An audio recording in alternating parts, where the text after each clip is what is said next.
আসসালামু আলাইকুম গাইস, আপনারা কেমন আছেন? আপনাদের দোয়ায় আলহামদুলিল্লাহ আমিও ভালো আছি। তো গাইস, আজকে আপনার রুই মাছ ভাজি করব, ডাউল পাক করব আর ভাত। দেখুন, মাছটা ফ্রিজতে নামিয়ে ভিজিয়ে রাখলাম।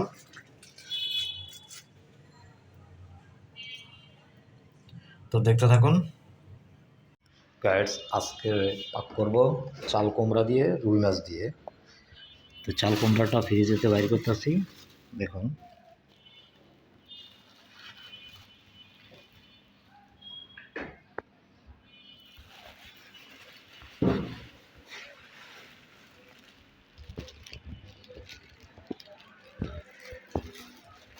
চাল কুমড়া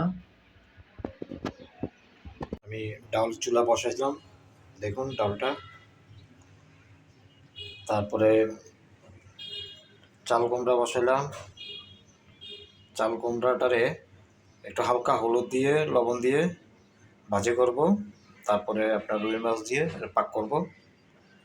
আর করলা, আলু কেটে রাখছি, করলা ভাজি করব।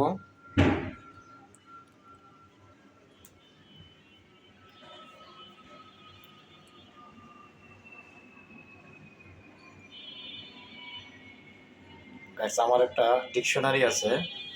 এই ডিকশনারিটা নাম হলো টুনির মা। এই টুনির মা ডিকশনারি থেকে আমি রেসিপি কখন কিভাবে রান্না করতে হয় এটা শিখি।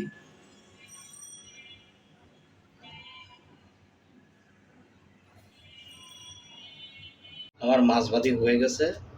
এখন চাল কুমড়াটারে হালকা করে ভাজবো। দেখুন, আমার তরকারি রান্না হয়ে গেছে। এই সম্পূর্ণ রেসিপির ডিরেক্টর টুনির মা।